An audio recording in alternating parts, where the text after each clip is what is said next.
everyone. This is Sandeep here from Measurable Impact. I'm the chief strategist. Spent quite a few years in the tech B2B world. And B2B, as you know, is a totally different ball game for all those marketers out there or salespeople struggling through their day-to-day routines. I tried to bring in some important topics to the ground and bringing in some important guests with me who can talk about some topics. Today I've got Scott Coffey with me, who has spent a lot of blood, sweat, and tears over the years into the account-based marketing strategies. But he tackled at the term. We both have some issues with account-based marketing, or what we call it, but we'll get to that. But hyper ABM is one of the key things that we want to discuss today. A lot of chat's been happening around it. What does it really mean in the B2B world, and especially in the tech B2B world if you're in that zone? We just wanted to, that misunderstood thought process on where to begin, what to do, what not to do, and have a bit of fun in this session, going through some of the key, anecdotes, if we can bring in some examples, and get some feedback from you guys. So, Scott, welcome. Thank you, Sandeep. Good to see you. Great. Pleasure having you on the show. I've been meaning to get you on. You've done some massive ABM. Okay, let's start there. One of everybody's issues is, and I agree in a way, account-based marketing and not. No, it's the wrong. The acronym is fundamentally flawed. And wow. I think if you want to successfully execute account-based activities, you need to implement an account-based strategy at a business level. So it goes way beyond marketing's remit within the whole equation, because at the end of the day, effective account-based marketing is a business strategy. Therefore, the terminology or the actual name is incorrect. So, I always like to refer to it as an account-based strategy. Account-based strategy, for the least of a share, we're probably going to use the term account-based strategies. No longer hyper ABM is hyper ABS, right? Is that true? Why we think was the biggest issue? Why people have, especially companies, if you look at B2B world and in particular in tech B2B, it's a very sales-driven mindset already. Why we think there is an issue with that adoption mindset of ABS? I think you've got to just really start with the fundamentals around, I think where the history of marketing within the B2B sector, I think has always struggled, and particularly in technology, where it's been sales driven. Mm-hmm. Look, I think that you probably need to start at the concept of where often we look at there being, more is better, where it's actually the opposite. It's all around, how do you actually streamline what you're doing, make sure you're focusing on the right organizations with the right message and the right people within those organizations. That is very closely aligned to what your sales motions are. Mm-hmm. Because at the end of the day, whether we like it or not in marketing, sales is ultimately the real judge of how effective your marketing strategy is. Yes, and it's got to deliver sales results. And a lot of times, and this is I've seen this over and over again, like all the years. Every time I've been into a strategy session and we start talking about, look, the key conversation starts and what does the total addressable market look like? And then you go into those jargon discussions for the next whatever time, and it's where it shuts off. We say, I think also we're going to spare financial services, which is always the usual suspect. We're going to and it has to be the top 3 banks. Without that, it doesn't work. Right? We're going to with transport, logistics, finance, this, that, and they are quite marketing through the FUR. And I sometimes, most of the times, I've got that crunching fear and I said, all right, well, this is not going to go in the right direction, because that's not enough. Any account-based marketing has to be done based on who your like look at your account strategy first, right? Is it percolating down into your account strategy? Give an example. You got 10 people, 10 sales reps, some senior, some mid, some really senior, right? The junior or mid junior or mid senior staff has got 3, 4, 500 accounts. That's not account based. That's out of the. So when we call there three key strategies, one too many, one too few, and obviously one and one, right? We're not talking about one too many. How much is many, right? Where we think, where should we have a clip in that says this is no longer account based? I mean, one of the challenges that you have in marketing in general is that there's no fixed rules because every business is different. Yeah. For me, really, what you've got to start doing, and we talked about strategy, you've actually got to sit back and when you do your planning, whether it hopefully at the beginning of some period at the beginning of the year, but often we don't have that luxury. You've ever got to start down and do your revenue analysis. Where is your revenue coming from? So working close with sales, looking at, what are the quotas? What are the account allocations? How's your sales team structured? How your territory is structured? And you've got a pretty good understanding of where the revenue is coming from. And ultimately, it is going to be the old Pareto's or 80-20 rule. So, 80% of revenue is coming from 20% of your customers. In my experience, quite often it's more like that 90-10 rule. So, and so the really it's focusing on that top 20%. Quite often what happens sometimes, and this is maybe going back a little bit, starting to change. It's almost, say we got the 20 covered, marketing, you go and find the other stuff. And then, the marketing team goes off and they get leads, and we'll come to that in a second, and they throw them over the fence to sales. Sales guy's focused on these 4 or 5 accounts, and he's got his number covered for the year. And then you ask him to go and phone or call this company that's irrelevant to him, and you wonder why. He's handbrake everywhere. So, and that's that old school. So I think it's, there's so much, we sort of talk about that whole mind shift, and it really is that understanding that, it's sales and marketing working together to take a customer from that first point of engagement through to a closed sale. And often, the activity that's in the middle of the funnel is more important than getting people in the funnel because, contrary to popular belief as well, really good account-based marketing actually happens with accounts where you actually have some level of penetration. And you are going, right, we've sold into this part of the business, or we've sold this product line. Our closest path to revenue is with those accounts where do we have engagement.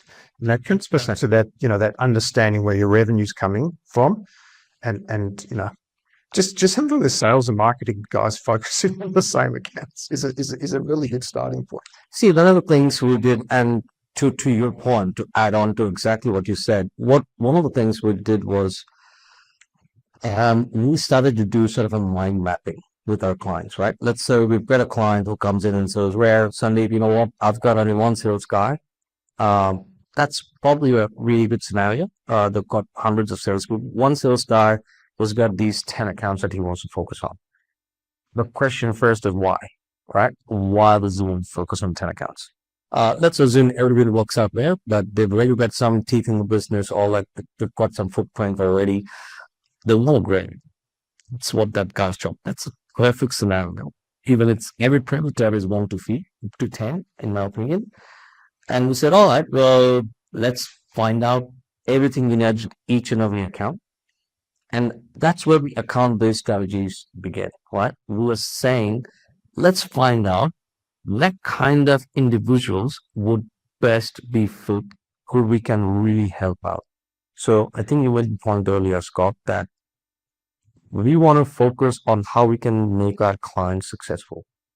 When I say their clients successful, right? We generally don't go that far. We're stuck with what we offer and who's ready to sign up agreement. Look, and I think if you come back to that, if we talk about account selection and how it works, I think generally speaking, everyone knows there's sort of 3 ABM types. You've got your one-to-one strategic account-based marketing, your one-to-few, and then your sort of one-to-many or your programmatic ABM. And each one has a very valid, case and strategy for them. In a level of work that we probably get involved in, the one-to-many is probably the least appropriate, because you've got to have a high cadence type of product that's easy to to trial, and that's high turnover, a lot of low touch, more some SaaS products that are really easy to work at an individual level, on a business level. Great strategy for that, but for us it's more that that one-to-one and one-to-few, and what I think one of the really key things to understand is, generally speaking, and this comes back to understanding where your revenue comes from, your one-to-one probably be a handful, maybe it's 3 or 4, maybe depending on the size of the company, probably 50 if you have salespeople. But that's really where you already have an established relationship. I'd say of your one-to-one, 80 to 90% are going to be with customers you have a relationship with. Correct. That's your expand strategy. Your new logo strategy comes from your one-to-few, because that's where what you're trying to do there is you're trying to drive engagement and get that initial sale. And depending on your business, ideally you have an easy entry, low risk entry into a product. It's not always the way, if you're selling very complex ERP solutions or something. So that's that. Then that's how you might, that's how you mature your strategy. Correct. But then to your point, when we are before we go into that mindset shift into the account selection part, which you just mentioned, have you had challenges where this has to be a top-down approach? The management needs to agree on that first, that this is how our strategy for the next 1, 2, 3, whatever years is, before the adoption takes place throughout the organization. Have we had issues where top to bottom or everybody's management had tough time understanding why you're trying to do this? 100%. Yeah, look, from what I find quite often happens is that, and this is, particularly from my experience on the agency side, is that you'll be engaged as an agency to come and to help with an account-based marketing strategy. And you engage the marketing team, and, they're competent people, etc. But they are, for a range of different reasons, are not working very closely with sales. And they don't want to involve sales in the whole process. So so that's when it's like, okay, we can do some interesting stuff. We can do some well-targeted marketing campaigns, but we're not doing account-based strategy or account-based marketing, because the business hasn't bought into the fact that we are going after this group of customers. It's hard. I mean, it is hard for, I think we've all seen it where, the business sets a strategy and they go, right, these are the 3 or 4 markets we're going after, even to the point where they go in and they do some research and say, within those markets, these are the accounts we're going after. And everything's going nicely. And then all of a sudden, some sales guy gets an opportunity over here. Could be that's got nothing to do. So we're in each strategy, your content strategy, your positioning, your value prop work that doesn't apply here. Use opportunistically, I've got this time. And everyone, you've kind of, it starts to glue. So I think it's, you can't be naive enough to say that, you've got the go-to-market strategy, you understand the market, understand the value, and you're going that way. And some very significant opportunity comes out of left field. You do have to consider it, but I think it's got to be there. You need a sales and management team in there that are really going to qualify early and say, look, is this a real opportunity? And if we divert, how do we just, change our whole strategy? Has something happened in the market? Has legislation changed that all of a sudden is driving some opportunity here? So, it comes down to, we all know you have the best strategy in the world, you lay your plans, and then we all know nothing ever goes quite as you've planned to go. And that's the thing, right? So when we're talking about having the mindset, most importantly, if I have to even summarize what we just spoke about, the key point I feel is having that adaptation or enrolling your top-down management, like they need to understand why you're doing what you're doing. Okay. B, the sales-driven marketing programs or sales-driven strategies program has to have the thought process going to them like deep rooted, saying, look, fear accounts and deeper engagement is what we should be focusing on. Because and even giving you that example they were saying earlier, where I sat with a sales guy and I said, mate, you know what, you're in this big account, you're selling to this one small buying center, and we've got million dollar opportunities as sales already done with them. But do you know, now I'm going to find another 300 different people within the same organization to speak with, and out of the 7 buying centers. And so easy for us to upsell, cross-sell to them because we're already in it. That's the kind of stuff that we need to do. And I know we'll touch this on that. We'll talk about the buyers and how we engage with them. That starting these adaptation thought process is very important for you to know why you're doing it. Otherwise, it just defeats the purpose where you end up spending so much effort and money into it. Well, it comes back down to, and again, it's a bit of a cliche and overused term, but marketing, having a seat at the table. If you're not in those planning sessions where you're talking about how the business is going to hit its number, you can't contribute to that, and marketing doesn't become a fundamental part of your go-to-market strategy. So I think you've got to make sure that you have that. And as a senior marketing person, you've got to be very comfortable, talking commercials and taking ownership in developing pipeline. I think that's one of the key things. If you've got to be able to say, I'm going to own a number of some sort. That's how you get credibility. So I think, if I sort of try and summarize that mindset, I think first of all, it's really that commercial strategic engagement that you have to have. I think second of all, you need to understand and you need to communicate to the rest of the business that it's not easy. It's going to take some significant work, some deep thinking, some understanding how the business works, really being able to unpick your value and be honest with yourselves around how you deliver value. And the final piece that it takes a lot of collaboration and working with the business and really keeping everything on track.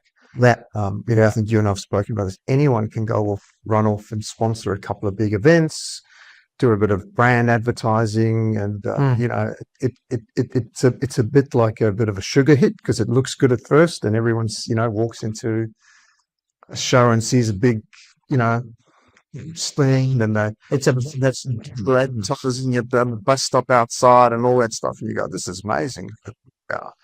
But other people that work for you, we're going to notice it. It's glamorous does not mean it's a revenue generating. Effective, and a lot of times comes through art, which is clear in mindset.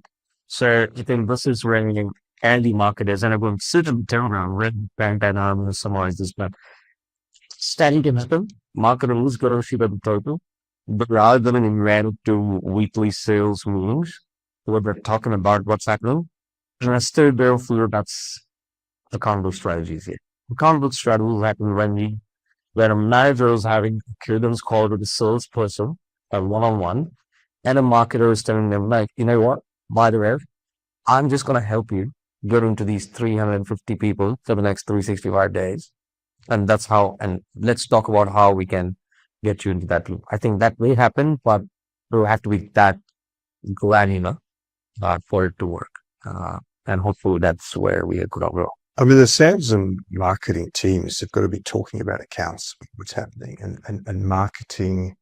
This is, we'll get into, I think, down the track, but, really being able to be the masters of digital engagement and being able to feed back insightful things that are happening in the digital world around those target accounts that can help inform sales strategy, make salespeople more effective, help them with what are they talking to customers about, we said.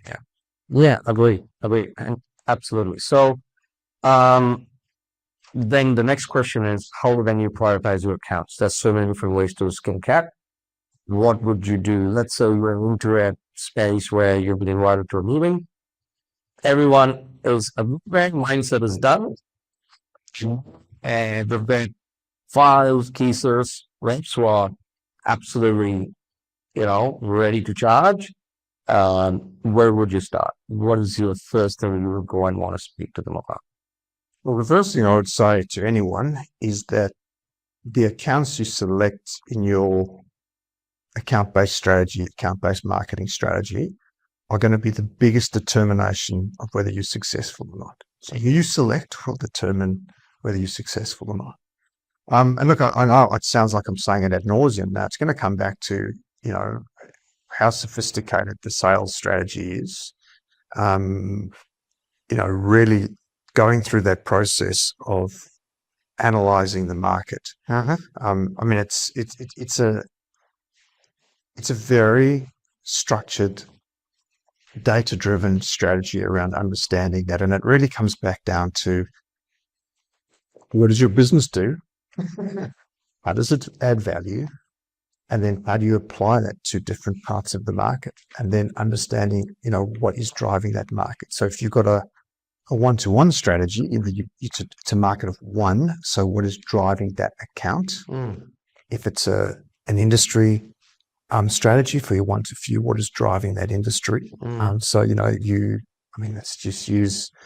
There's a lot happening around critical infrastructure now, which is again is a very large market. But you might. There's a lot happening in the utilities industries at the moment because of the geopolitical. So, anything that is considered critical infrastructure, whether it's water, electricity, rail networks, or, that there's a lot in terms of cybersecurity around that, at the increased attack surface, etc. So, correct. That's a big driver in terms of what's happening in that industry. That's linked to the SOCI Act, what that requires from a business perspective, right from the responsibilities of the board through to some of the reporting that's required back to government. In that space, certain companies are, and it's a secret sort of list. The government says your business is critical to the operation of this country. So there's all sorts of reporting they have. So, you've just got to sit there and say, what do I do? The things that my business does, does it contribute to those big ticket items within those organizations? Correct. And that starts to determine, that broader go-to-market and who am I focusing on. So by the time we're having that conversation with the sales guys, and look, I think sales guys, and I've carried a number early in my career, so, you do have a different mindset. But they have very important to have their input. Yeah. But not necessarily, the ones that are doing that account selection, because they're going to choose the ones where they think literally, I've met two sides of, I won't say two sides of the coin, but I've seen different arguments in this where, and I've had clients, like you, I've been into strategy sessions and I'm saying, look, I asked the most basic question saying, what would you like to be known for? And they would struggle. My markets do. It's a part of a vision mission statement, but looking at the branding and everything every day. But if you ask the sales guy, what do you want to be known for? There will be 5 different answers from all of them. There is no one way of knowing where we really want to be known for in the marketplace. And the next question would be, all right, we want to serve to enterprise clients, let's say, for example. But if you look at your list, there are small, medium-sized businesses in there. I said, fine, I'm not saying we can't serve to them, but then why are they in your account list? Simple things. So phonographics, demographics, technographics, all those things come in, and of course the intent part of things. So I know intent has changed over the years.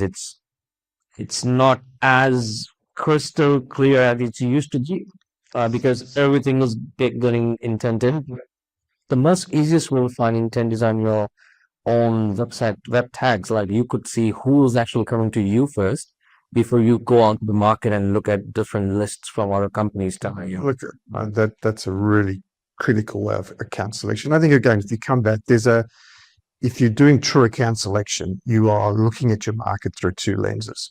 Which accounts are attractive to us in terms of how much money are they going to spend, were they clear drivers? So that's your one axis. And the other axis is how strong am I positioned within those accounts? So that really becomes an exercise that should give you a list of customers that you go by. They're highly attractive to us, and we have a good value proposition to those customers. And again, that can be a list of 5, or it can be a list of 50. And there's lots of elements. We talked about before.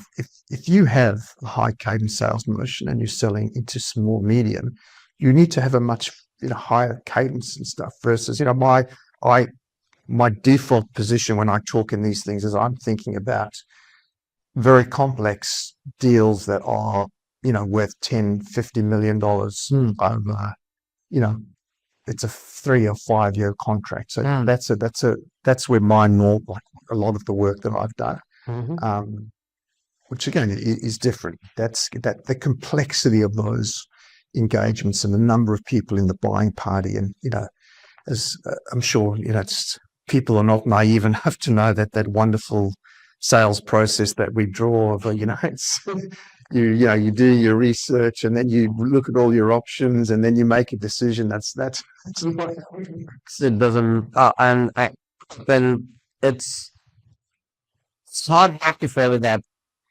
line of actions, whichever they go, right? The last thing we want is we've done all the work. I'm not talking about just ABM spam over marketing frameworks. We've got the people from your tactics that you're writing, you've sent awareness, we've got the manual side or any other ways of them interacting with you. And then they've come to a phase where now they're trying to look through what you're doing and interest is there, and they're trying to show some engagement. And then you have no bandwidth of your sales guys because it doesn't fall into their trap. And that's excuse my French, or well, maybe I might not use their forms yet. It's just hard as a marketer because all of a sudden, as a marketer, I'm judged because what you didn't work. I'm like, yeah, well, how do you know? How do we facilitate that discussion saying these guys came through it? But it's not just about no one from your team took it ahead, that it's not a priority account. So why the hell are we going after them? And we did some crazy stuff recently where we had one-on-one account marketing strategies.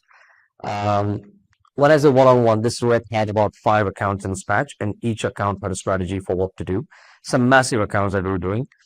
We did, I've never done this before, but we did custom personalized media buy for that account. I've not gone granular, some as a perspective. And it was in that heart and was the actual people within those accounts that they're buying, they didn't know that it was not buying. But you know what I mean? And kind of it was coming to for micro the going through the MQ pressers and anything a little do. Remember it's certain like this account had about 500 people what you wanted to speak with. We were using these 300 out of them. This means all we have to do is now get in front of them. Without being choosy and without being too much of a phrase, just not to work. So we came up with some really small, fine dining little get-togethers and roundtables and stuff. And I said, the last thing I want you to do is just go and do a freaking sales pitch. Just have a simple chat, talk about what you're all doing with the account, get some value out. If there's no value, at least there's no system with a free lunch. But at the same time, you don't want to just bring in and sort of lose that opportunity to build relationships with them. Just not case that. I'm saying, and it's not cheap, and it was not easy, and it is not quick. It takes time. It does take a long efforts, and it does take a lot of collaboration. If you do it well, it's beautiful. Yeah, look, and it's interesting. I mean, a lot of the concepts I think that we see happening a lot or talked about at the moment is your brand story. But again, that's one of those things that's talked about, but I don't think many people really understand what it means to have a brand story. The underlying principle of brand story is that you've got to position the customer as the hero in the story. You as the brand are not the hero. How goes that? So when we show up on talking about you and look at me, how good I am, you are talking about the customer and you understand their want, and you start to ask questions around what is it going to take to make you successful, Mr. Customer? Yeah. And how do I help? How do I put you all doing play in that? And if you go back to the theory of storytelling, and most good movies, you have a hero and you have some sort of guide in that story. So if you go back to some of the classic movies, you have your Star Wars, you have Luke Skywalker, and you have Obi-Wan Kenobi. You have Neo, you have Lucas. Yeah. So when you're talking to a customer, you need to think of them as, they're Luke Skywalker and you are Obi-Wan Kenobi. You become the guide in that. And that changes the dynamics. So when you go back to when you start working with your sales guys, it's a lot of work to do there. If your brand is very much, walking up front saying, look who I am. And look, sometimes if you are a global leader, if you are at the moment, if you're NVIDIA or you're, OpenAI, you kind of got, you're not going to struggle to open doors. No. But for most people that are, getting in front of the right customer with, is not that easy. No. That's the reason you need, marketing and sales working together. But I think that's a very important shift for people to think about their brand and how they position within those key accounts. That's awesome. I'll probably use that scenario next time. There's a great book called Brand Story, and I forget the name of the author, which I shouldn't, but it's a fantastic read, and it just ultimately, we keep forgetting that you're trying to sell to humans.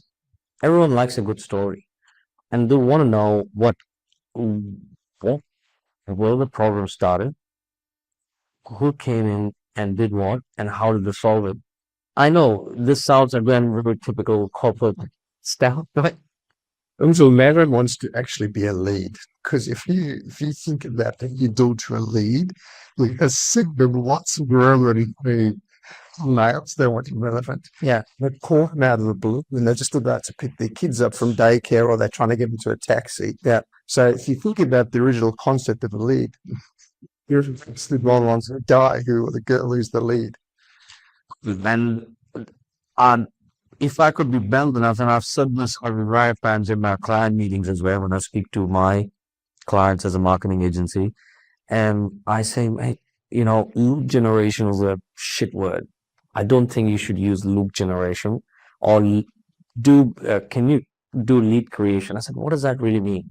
Okay, it's a different still if you're selling t-shirts and you just got someone selling, but you're not. You're selling that of 100K solution. Yeah. Right? Which is not going to be done by one person. There's going to be multiple people involved, the entire buying committee. And you're trying to influence them by bribing them. Unless you do that, that's a different story. That we're talking about influencing them in a way that they feel that you're credible enough to solve their problems. It's as simple as that. And it cannot be done by marketing alone. Yes, we can get you in front and build impressions for you. We can put credibility pitch. Ultimately, you have to physically build relationships with them because they're not really and if you did, you drive, well, will take you with you, right? I don't know. No, but it's simplistic. That it's the still has to go. Especially if it's counter strategies with lead generation, thought process to go. So you got, and the messages started to get out there. I mean, I started getting involved really in account-based marketing around 2016. Because on the agency side, we were doing all of that demand gen stuff and the lead generation, and it just wasn't working. Spending a lot of money on really clever creative, and lots of money on advertising. Yeah, things like, but we just, you weren't getting the results. And so, the concept of lead generation just it is something that's really come out of the B2C market. And I think you mentioned in your intro about the difference between B2B and B2C, and I don't think there's enough credit just given to how different they are, and how many metrics and that have come out of B2C that have found their way into B2B, and just don't work. I mean, the whole MQL component. I mean, that is dead. If you haven't read it yet or seen it somewhere, the MQL is dead. Kill it now because it doesn't work. I'll have to do some training to But if you back to this concept of account-based marketing, what we're trying to measure is account engagement. Yeah. Because we know it's a complex solution. Yeah. Typically, there's so much research. I mean, Sixth Sense it's a great product if you're doing account-based marketing and it's a business strategy. You're investing in the underlying technology. They've done some amazing research around that, as well as Gartner. It's just typical buying decision, 6 to 8 people, 10 people. And if you look at some of what I was talking before, these multi-year governments, you should turn your phone. I should be turning my phone off. It's on. If you look at these multi-year government contracts where it's a big tender process, etc. It takes maybe 6 or 8 weeks to respond to that tender. There's 30, 40, 50 people involved in the process. Correct. So the concept of an MQL just doesn't. Right. And funny thing was that last time we were at this planning session that we were exactly discussing the mindset of an MQL versus an SQL and stuff like that.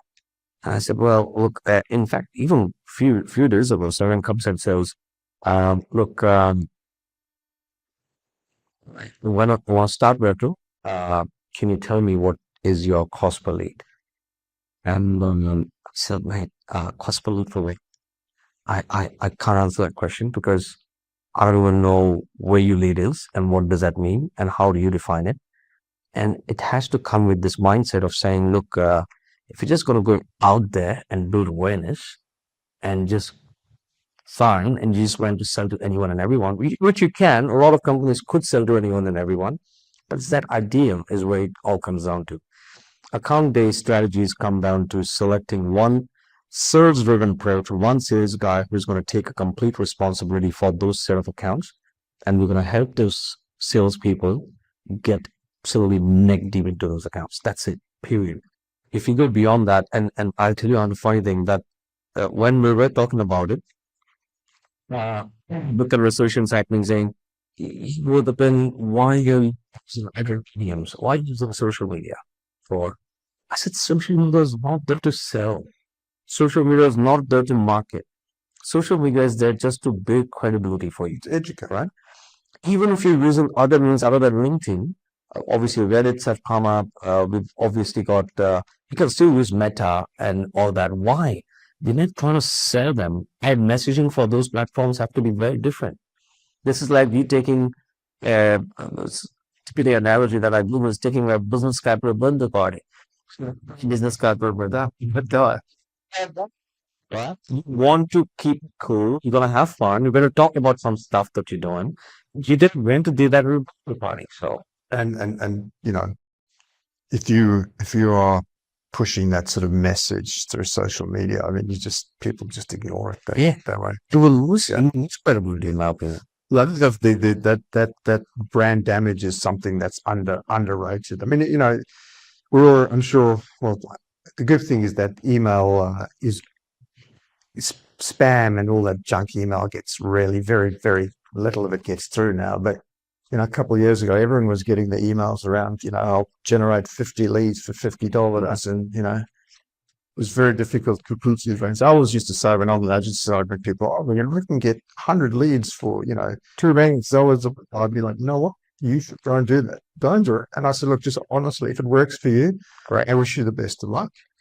But my experience is that you'll get nothing out of that. You might, get someone that has downloaded a white paper that they're interested, but none of them will convert to sales. So when you've had that experience, then we can talk about that. It really takes to actually get up there and to market yourself to into a segment of or into a business. It's not simple. Yeah, and this is exactly the thing when we talk about delivering account specific value.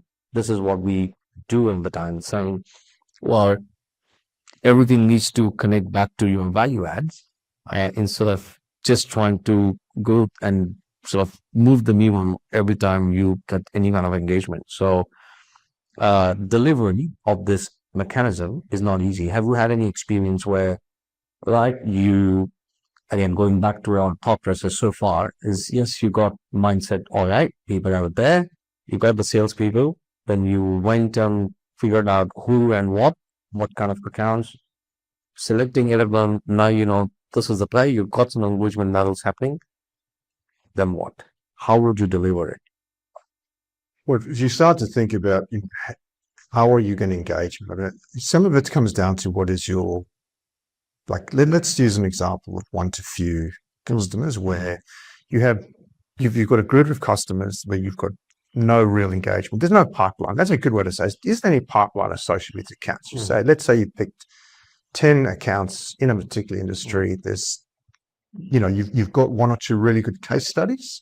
So you've got a proven case study within that industry, and you've got no engagement. So, your first step then really is coming down to understanding who the buyers are, so who that buying group are, what are the 10 or 12 people in that buying group. We've got lots of technology today where we can say, right, well, we've identified, who they are within those accounts. So we know them by name, what their title is, where they're located. So now you've got in your 10 accounts, you've got 10 people, that's 100 people. So now you've got a tangible 100 people. And, the way, over the next 6 months or 12 months as you market to them, there'll probably be a change of about 20% just in terms of people moving, but you've got a whole group of people you're marketing to. Then it comes down to, all right, so what is it? Like, what value do we add? And that's when it comes down to, really understanding what is driving those industries. What are the industry challenges that people are grappling with? And when it comes to measuring, there's so many different ways we can do this. What's your experience so far? How do you find a smoother? There's no smooth. That's first. That's my first environment. That is nice. It's funny, just on that, one of the concepts that I often talk to people about is you have normally, if you have a form, you have about a 95 to 98% exit rate. So I thought this great content, and almost all of the people that you could put in their hands to read it run away with houses on the form. So don't use forms, don't use MQLs. I think we'll go back where we talked about that group of 10 customers that we've chosen for a particular reason. In an industry that we have a strong value proposition, we've already got a proven case, so we know we can do that. You've got your 10 unengaged customers. The first thing you need to do is start to measure that digital engagement. And there's so much great technology around that. I mean, two good examples are one that I've worked a long time with, is a company called Bombora. They're kind of like the global leader in intent data, and they have a visitor insights tag that they call, which does the first party data, which measures, who's coming to your website at a domain level, gives you some understanding of the actual thermographics of the person. But then it really starts to look at, what pages they went to, how long they went to those pages, does things like they use these technologies that could dwell time and scroll velocity. So it really gives you an understanding of how engaged they are in that content. HubSpot's another great example of a company that has a really strong feature like that. And the great thing is actually HubSpot and Bombora integrate really well together. So you get even, if you're using both of them, you get double whammy around in terms of that gauge. But that really allows you to go, right, I haven't engaged these accounts. I'm undertaking, marketing activity, account-based marketing, looking at various channels around how I'm getting to that buying party. Digital, it could be event-based, live events, or feeding back into into that to get that level of engagement. So you measure that engagement. At some stage, that engagement needs to trigger sales outreach. And that's a critical step in terms of when do salespeople reach out. Sometimes it does actually require a phone call, but it's a very well-timed phone call forever, or an email, or that's when you run your little boutique events. At that perfect time, you get those people in, they're going to be much more receptive to an invitation. You know that company is already on your website. You know that there's engagement, so you get a much higher hit rate. Your critical sort of milestone metric for me is that when do the sales guys have that first sales meeting? When do they actually have that? Mm. Then they can measure, from that sales meeting, what happens? Does an opportunity actually come out of that? Mm. How much pipeline does that opportunity Mm. generate? And does that pipeline turn into closed sales? Correct. Those are the key metrics in the modern world. And, that process can take anywhere from 3 to 18 months to go through. So it comes down to that strategy. It takes time. But if you're measuring those things, if you're measuring increased engagement, if you're measuring sales activity, you do actually have a really strong story to tell. And it keeps you informed around how successful you've been. I agree. And the most important part about that tech stack that comes along with it, most of the marketers have got a lot of experience into it. Like even like you mentioned HubSpot. We are a HubSpot agency. We might be biased about it. But the point is we have seen incredible amount of advancements in those tech stacks and how they speak to each other. Like for example, HubSpot's got thousands of native integrations with various different communities and apps and everything that we can do.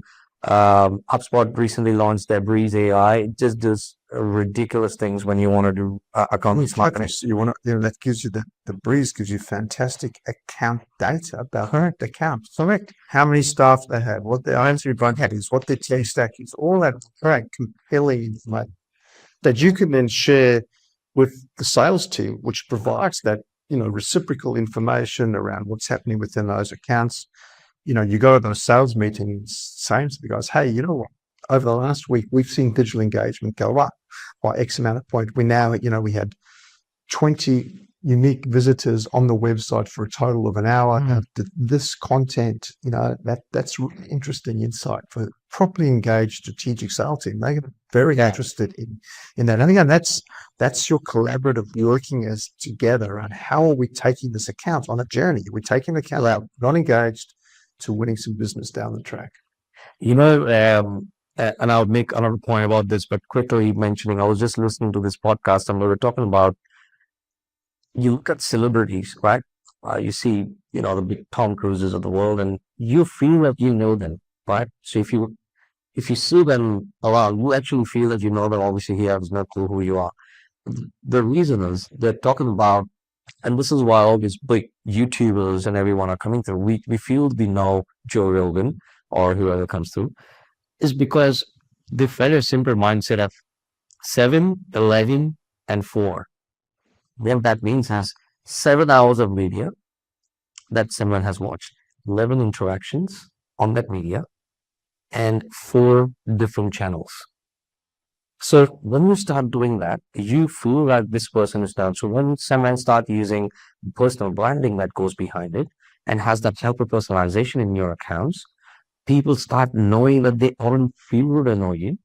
That is 2%. Couldn't agree with you more. And that's why, you tend to get much higher success rates.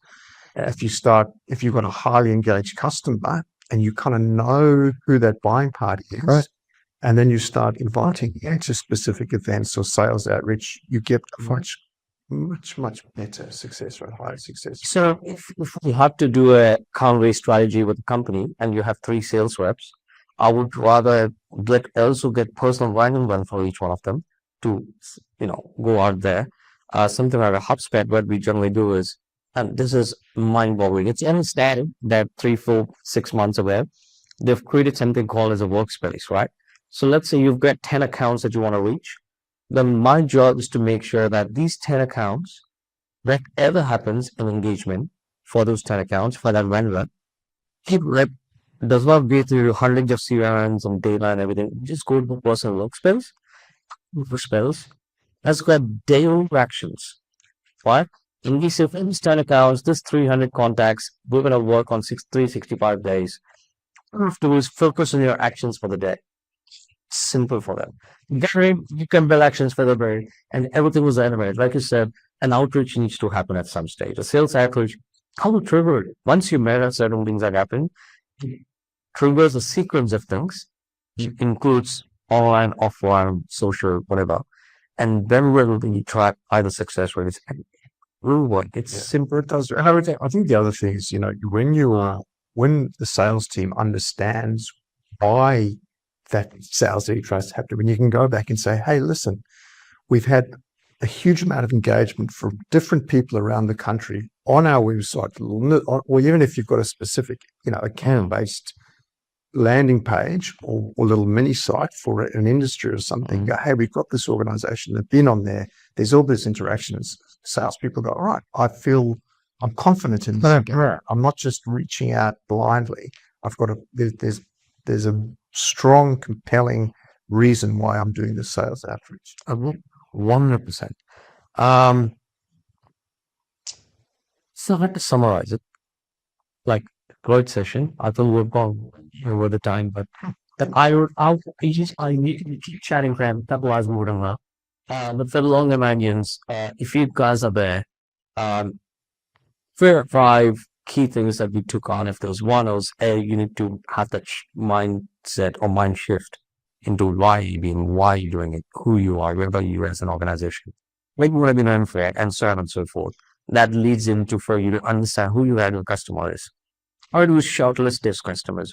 What does your account setup look like? How does your team strategies go based on who looks after which account and why are the accounts that you want to go after? So it was how when you start going into doing various tactics or engagement plans to build some sort of a rapport and credibility in front of them. Finally, how do you measure? How do you measure success? There are various tools like Bombers of the World, HubSpots, Six Sense, all those things that come together. But more importantly, how do you train your teams to build that simple workflows on a day-to-day basis to keep their jobs simple and easy to like taking on the clutter, if that's the word to use it. So and look, Nerve and happy to get your reactions and comments, and there's definitely some links that my team's going to put in the in the comment section. If you have any questions, obviously you know where to find us. But yeah, this has been an excellent session. And I think for me, one of the key takeaways, and this is comes down to how you're thinking about your marketing. And one of the things that we haven't touched on now, but if you are one of those people in that buying party and you are making a purchase on behalf of your organization that's going to cost the organization millions and millions of dollars, expectations of delivering, it's actually a really challenging process to be in. And people have lost careers, have gone down the sink because of bad decisions. So one of the ways to think about your role as an effective marketer is how are you actually helping those people to make a better decision? What content are you putting in their hands to help them to think differently about the problem? What tools are you giving them to analyze, the things like that? And that concept, I think, is a really great way to Table and method. Actually think about how are you making a difference? And you and I talk about this quite a lot. It is all around quality, not quantity. Yes, agree. So if I had to use one line to finish off, what would you do? One single sentence, and I'm putting you on the spot here. What would you say if you wanted to explain this in one sentence? That is a really tough question. Let me think about that for a second. Very good. I can tell you mine. Tell me. I would say if we have to take one sentence out of this is through your accounts, deeper relationships. Yeah. And I think we might take it really, but it really is being able to understand how your technology or your services makes the people you're selling to more successful. Yeah. Thanks, mate. So I really appreciate it. And do send us any kind of information, or if you would want to hear any other topics from us, would love to hear it. And yeah, if you know where to find us, if there's anything you need to know, we'll chat soon. And until then, happy marketing. Thanks for your time.